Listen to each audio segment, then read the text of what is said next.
ما هذه السيارة الرياضية الهاربة من المستقبل؟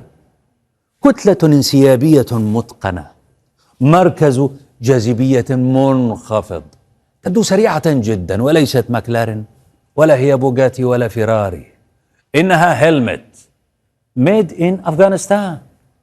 أنا لا أمزح، هذا هو المهندس الذي صنعها. المهندس اسمه محمد رضا أحمدي، وأحد مؤسسي الشركة التي صنعت هذه السيارة، وسماها هيلمت أي خوذة الرأس. أعرف أنه من الصعب عليكم أن تصدقوا، من الصعب علي إقناعكم، لذا سأعرض عليكم فيديو لمراحل تصنيعها في أفغانستان.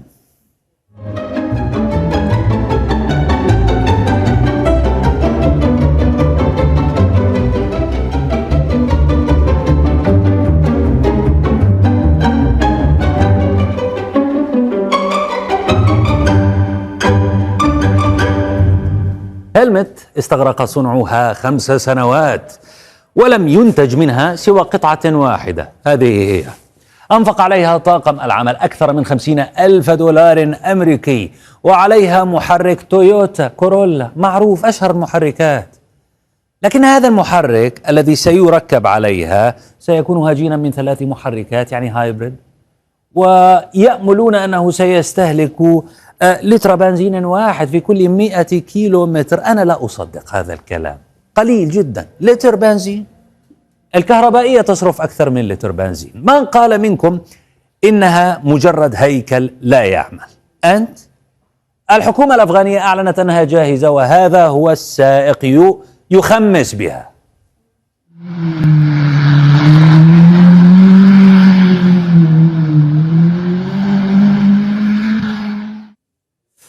سيارة أفغانية، صناعة أفغانية بيور، نقية، أول سيارة رياضية. حدث على مواقع التواصل الاجتماعي وتغريدة من العيناوي أحمد.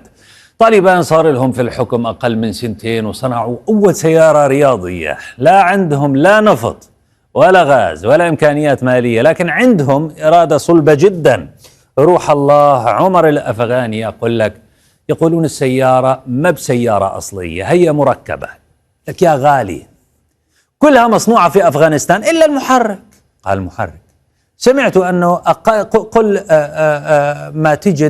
قلما تجد سيارة تصنع جميع أجزائها في المكان نفسه، يعني هذا ما يقصده بالتغريدة. الخليل يقول لك بداية صحيحة على الطريق الطويل، السيارة هي المحرك، السيارة هي المحرك.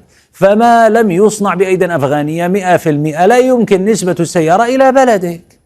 أما أحمد صالح قال: عزيزي، الأمر ليس بهذه البساطة، فالصين بقوتها الصناعية تستخدم محركات سيارات غربية. أمر آخر، هل يستطيع من صنع هذه السيارة توفير جميع قطع الغيار؟ هي سيارة واحدة صنعها، يصنع قطع غيار لها.